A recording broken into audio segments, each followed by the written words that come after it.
எனக்கு லேட் ஆகுது. என் ஃப்ரெண்ட்ஸ் எல்லாரும் எனக்காக வெயிட் பண்ணுவாங்க. நான் கேண்டீன்ல சாப்பிட்டுக்கிறேன். ஓஹோ, இந்த காலத்து பசங்க இருக்காங்களே. அப்போ பக்கத்து வீட்டு சுசிலா வந்தாங்க. நீங்க சரியா சொன்னீங்க மிஸ்ஸஸ் விகாஸ். என் பையனும் இப்படிதான். பாருங்களேன், காலையில இருந்து அவனுக்கு டிஃபன் பண்ண, இப்போ அதை விட்டுட்டு போறா. உங்க வருத்தம் என்னன்னு எனக்கு புரியுது. ஆனா இந்த காலத்து பசங்களும் இப்படித்தானே. தினமும் அனிதாவும் அவங்க ஃப்ரெண்டும் இப்படிதான் பேசிப்பாங்க.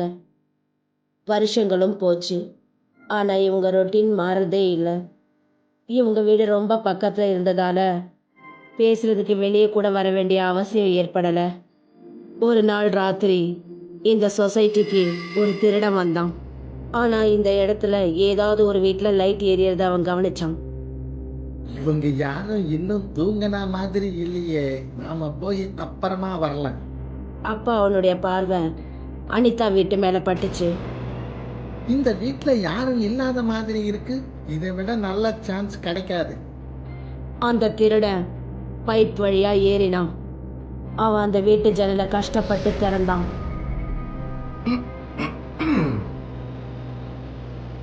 ஆனா அவன் உள்ள நுழைஞ்சதும் அவனுடைய கண்கள் அதிர்ச்சியில உடைஞ்சு போனது. ஏன்னா அவனுக்கு முன்னாடி அனிதாவும் பிரியாவும் பிணங்களா கிடந்தாங்க. அவன் உடம்பெல்லாம் வேர்த்து கொட்டுச்சு. அதே பைப் வழியா அந்த திருடன் இறங்கினான். அவன் நேரா போலீஸ் ஸ்டேஷனுக்கு போனான். அங்க இருந்த இன்ஸ்பெக்டர் கிட்ட எல்லா விஷயத்தையும் அவன் சொன்னான். திருடுறதுக்கு நீதான் அவங்கள கொன்னுட்டியா? இப்ப என்கிட்ட வந்து நாடகம் ஆடுறியா? இல்ல சார், அப்படியெல்லாம் ஒண்ணும் இல்ல. அங்க பணத்தை பார்த்து நானே பயந்துட்டேன். நேரா இங்க வந்துட்டேன். நான் திருடன் தான் சார், கொலைகாரன் இல்ல. இவனை அரெஸ்ட் பண்ணுங்க கான்ஸ்டபிள். திருடனை கைது செஞ்சு ஜெயில வச்சுட்டு இன்ஸ்பெக்டரும் கான்ஸ்டபிளும் அங்க இன்ஸ்பெக்டர் மார்க்கெல்லாம் போட்டாரு. மறுநாள் இன்ஸ்பெக்டர் ஃபாரன்சிக் எக்ஸ்பர்ட்டை பார்க்கறதுக்காக போனாரு. சார், இவங்க இறந்து போய் 3 மாசம் ஆகுது. வாட்? இவங்க இறந்து போய் 3 மாசம் ஆகுதா? ஆனா பணத்துல இருந்து எதுவும் ஸ்மெல் வரலையே. அதான் எனக்கும் புரியல சார். இந்நேரத்துக்கு பணம் அழுகி இருக்கணும். எப்படி இறந்துட்டாங்க? கத்தியால பிரியாவை ஒருத்தர் கத்தியால குத்தி இருக்காங்க. அனிதா அவளுக்கு அவளே குத்திக்கிட்டா. ஒருவேளை அனிதாவை பிரியாவே கொன்னுட்டு அதுக்கப்புறம் அவளே குத்திக்கிட்டு இறந்துருக்கலாம்ல. அப்படியும் நடக்க சான்ஸ் இருக்கு. Okay sir. அங்க இருந்து கிளம்பி இன்ஸ்பெக்டர் சுசீலா வீட்டுக்கு போனாரு. சார், அவங்க 2 பேரும் யார் கொண்டாங்க? அதுதான் கண்டுபிடிக்கணும். ஒண்ணு சொல்லுங்க, 3 மாசமா உங்க பக்கத்து வீடு பூட்டி இருக்கு. உங்களுக்கு சந்தேகம் வரலையா? இல்ல சார், நேற்று வரைக்கும் எல்லாம் சரியா தான் இருந்துச்சு. எல்லாம் நல்லா இருக்கா? நேற்று கூட நான் மிஸ்ஸஸ் வியாஸ் கிட்ட பேசினேனே. என்ன, அது எப்படி முடியும்? அவங்க 2 பேரும் இறந்து போய் 3 மாசம் ஆகுது. என்ன? இல்ல சார், நீங்க யார்கிட்ட வேணாலும் கேட்டு பாருங்க. அவங்க 2 பேரும் நேற்று வரைக்கும் உயிரோட தான் இருந்தாங்க. நேற்று கூட நான் பிரியாவை பார்த்தேன். இதை கேட்டதும் இன்ஸ்பெக்டர் அதிர்ந்து போனாரு. இது எப்படி நடக்கும்னு அவருக்கு புரியவே இல்லை. அவர் அங்க எல்லார்கிட்டையும் விசாரிச்சாரு. அவங்க எல்லாருமே அம்மாவும் பொண்ணும் நேற்று வரைக்கும் உயிரோட தான் இருந்தாங்கன்னு சொன்னாங்க. கொஞ்ச நாளைக்கு அப்புறம் இன்ஸ்பெக்டர் போலீஸ் ஸ்டேஷன்ல இருந்தாரு. அப்போ சுசீலா அங்க வந்தா. சார், ஏதோ ஏடாகூடமா நடக்குது சார். ஏன், என்னாச்சு? இன்னைக்கு கூட அந்த வீட்டுல லைட் எல்லாம் எரிஞ்சுது சார். அகர்பத்தி ஸ்மெல் கூட வந்துச்சு. யாரும் அங்க இருக்கிறாங்க, ஆனா யாருன்னு தான் தெரியல. யாரும் அங்க இருக்கிறாங்க. ஆனா நாங்க அந்த வீட்டை சீல் பண்ணிட்டோமே. சார், அப்போ நீங்க இன்வெஸ்டிகேஷன் பண்ணுங்க. சரி, இன்னைக்கு ராத்திரி நானே அங்க வரேன். சுசீலா அந்த இடத்த விட்டு போனா. இப்போ இன்ஸ்பெக்டருக்கு ஒரே குழப்பமாயிடுச்சு. அன்னைக்கு ராத்திரி இன்ஸ்பெக்டரும் கான்ஸ்டபிளும் ஜீப்பை அந்த வீட்டுல இருந்து கொஞ்சம் தூரத்துல நிறுத்திட்டு வெயிட் பண்ணாங்க. சார், இப்ப வரைக்கும் எல்லாம் நல்லா தானே இருக்கு. நாம தான் வீட்டை சீல் போட்டுட்டோமே. இப்ப யார் உள்ள போயிருப்பாங்க?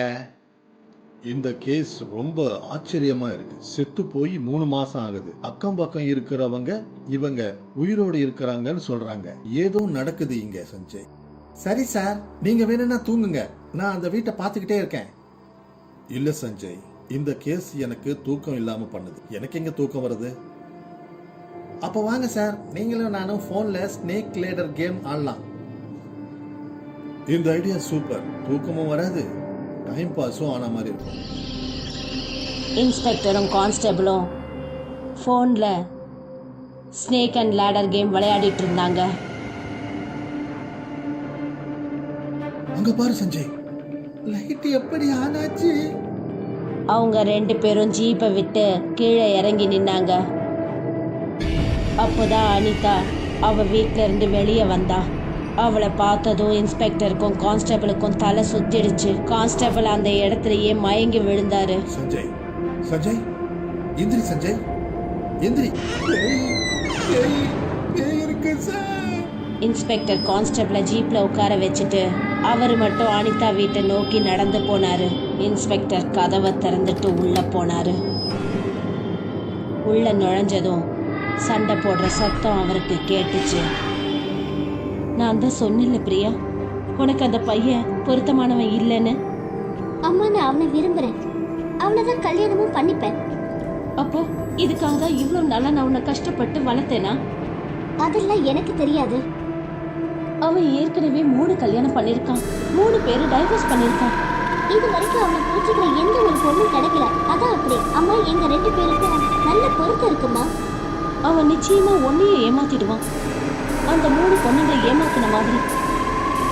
அம்மா, அவனை பத்தி உனக்கு தெரியாது. அதுவும் இல்லாம நான் அவனுடைய குழந்தைக்கு அம்மாவாக போறேன். அடி பாவி, நீ என்ன காரியம் பண்ணிருக்க? இனிமே நான் எப்படி வெளியே தலை காட்டுவேன்? இந்த ஊரும் உலகமும் அப்பா இல்லாத பொண்ணு ஒழுங்கா வளர்க்கலன்னு தானே என்ன பழி சுமத்தும். அம்மா, இப்போ உனக்கு இந்த ஊரு தான் முக்கியமா? என்னை பத்தி யோசிக்கவே மாட்டியா? எனக்கு உன்னை பத்தின கவலைதான். நீயும் இந்த சொசைட்டில எப்படி வாழ்றது? நாளைக்கே அபோஷன் பண்ணிடலாம். நான் அபோஷன்லாம் பண்ண மாட்டேன். நீ பண்ணித்தான் ஆகணும். என்னால முடியாது. பிரியா, நீ பண்ணித்தான் ஆகணும். இல்லைன்னா நான் உன்னை கொன்னிடுவியா? ஆமா, அனிதா பிரியாவை கத்தியால குத்தினா.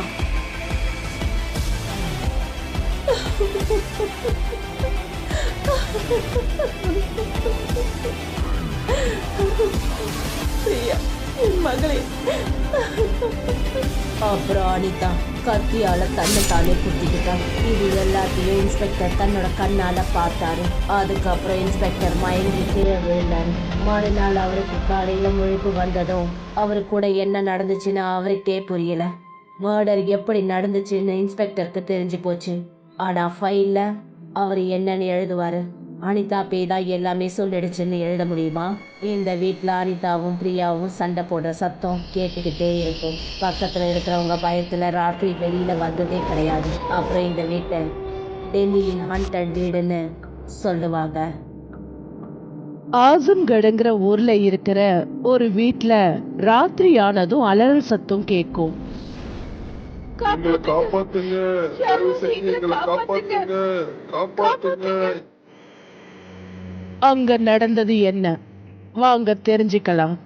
ராமானுஜமும் அவருடைய குடும்பமும் மெட்ராஸ்ல இருக்கிற ஒரு சின்ன கிராமத்துல வாழ்ந்தாங்க.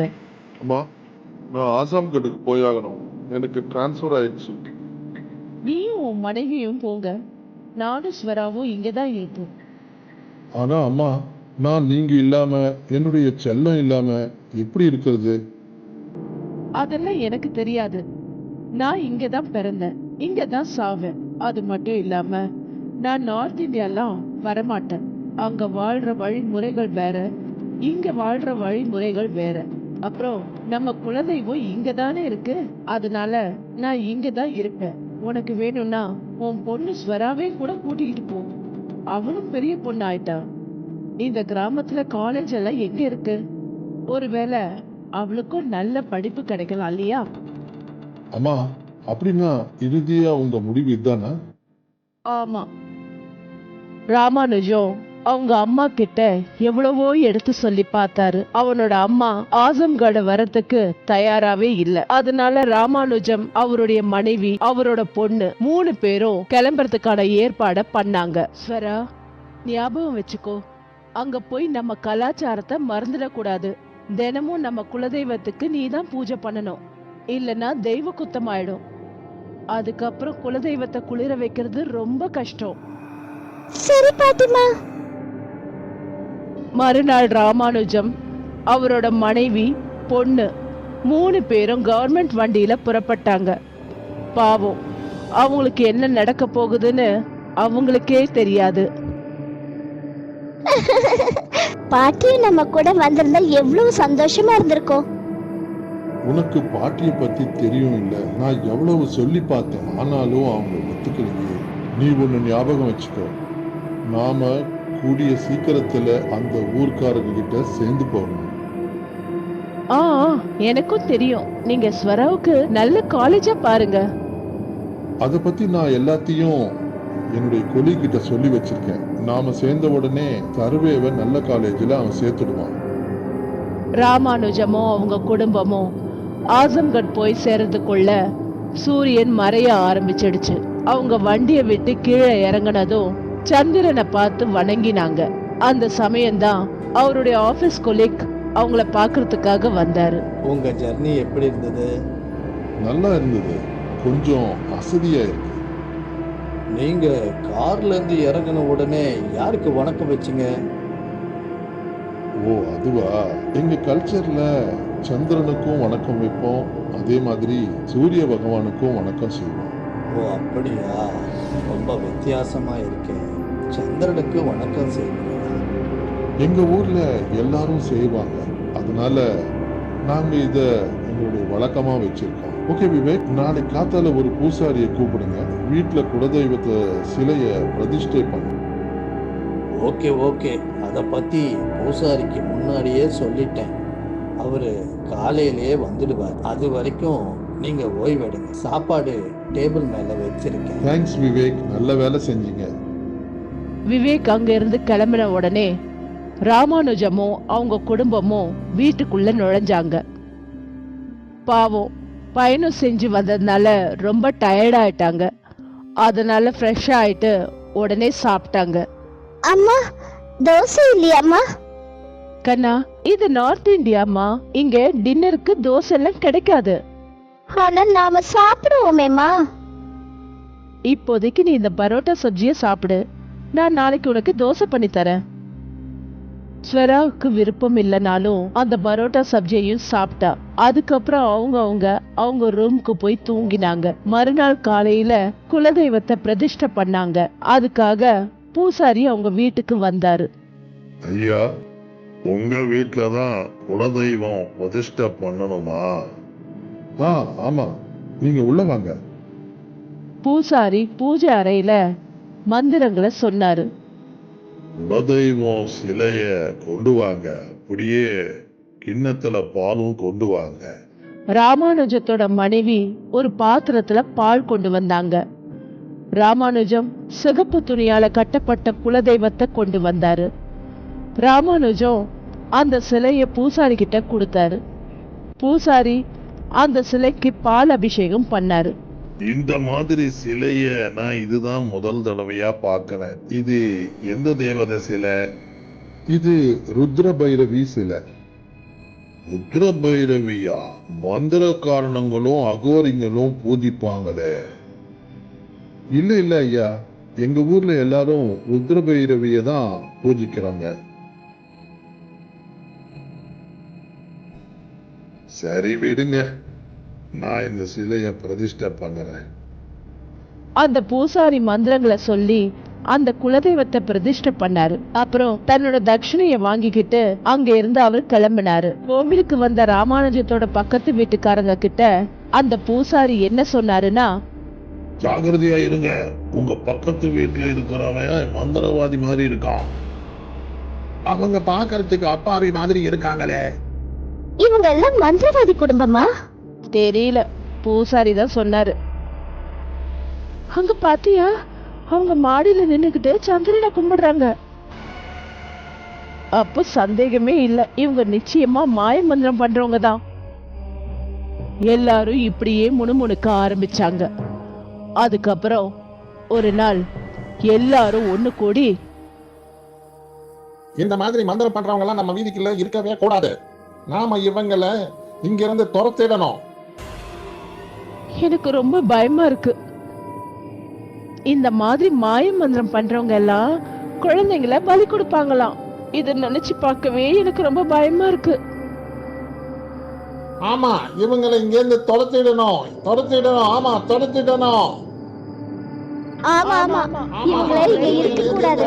இவங்க இங்க இருந்து துரத்தணும். இவங்க இனிமே இங்க இருக்கவே கூடாது. ஊர் மக்கள் எல்லாரும் ஒண்ணு கூடி ராமானுஜம் வீட்டுக்கு போனாங்க. அந்த சமயம் அந்த குடும்பம் குலதெய்வத்துக்கு சந்தியா ஆரத்தி பண்ணிட்டு இருந்தாங்க. என்ன ஆச்சு? ஏதாவது பிரச்சனையா? நீங்க தான் எங்களுக்கு பிரச்சனை. நீங்க மந்திரம் எல்லாம் பண்றீங்களா? உங்கள மாதிரி ஆளுங்களை எங்க ஊர்ல இருக்க விட மாட்டோம். நீங்க இந்த ஊரை விட்டே போயாகணும். இல்ல இல்ல, உங்களுக்கு அந்த மாதிரி சந்தேகம் ஏதோ வந்திருக்கு போல இருக்கு. நாங்க அந்த மாதிரி எல்லாம் செய்ய மாட்டோம். அப்போ இந்த சிலை? இது எங்க குலதெய்வம் ருத்ர பைரவியோட சிலை. ஓஹோ, இது பேயோட சிலை கிடையாதுன்னு சொல்றியா? ஆமா, ஆனா இது எங்க குலதெய்வம். எல்லாரும் சேர்ந்து ராமானுஜத்தோட குடும்பத்தை நோக்கி முன்னாடி போனாங்க. ஆனா தவறுதலா ராமானுஜம் மனைவியோட துப்பட்டால விளக்கோட நெருப்பு பட்டுடுச்சு. காப்பாத்துங்க, காப்பாத்துங்க, காப்பாத்துங்க! ராமானுஜம் அவளை காப்பாத்துறதுக்காக போனாரு. அந்த சமயம் இன்னொரு விளக்கு கீழே விழுந்து நெருப்பு அதிகமா பரவிடுச்சு. ராமானுஜமும் அவருடைய குடும்பமும் அந்த நெருப்புல எரிஞ்சுக்கிட்டு இருந்தாங்க. காப்பாத்துங்க, காப்பாத்துங்க, யாராவது எங்களை காப்பாத்துங்க. Please help, help. மொத்தம் குடும்பமும் காப்பாத்துங்க காப்பாத்துங்கன்னு கெஞ்சினாங்க. ஆனா அவங்கள யாருமே காப்பாத்த முன் வரல. எல்லாரும் அவங்களோட உயிரை காப்பாத்திக்கிறதுக்காக அங்கிருந்து ஓடினாங்க. அன்னையில இருந்து இந்த வீட்டுல ராத்திரி ஆனதும் அலறல் சத்தம் கேட்கும். அங்க பக்கத்துல இருக்கிற வீட்டுக்காரங்க கூட அந்த வீட்டுக்கு பக்கத்துல போகிறதுக்கு அஞ்சி நடுநடுங்குவாங்க. அன்னையில இருந்து இந்த வீட்டை பேய்களோட குடும்ப வீடுன்னு சொல்லுவாங்க.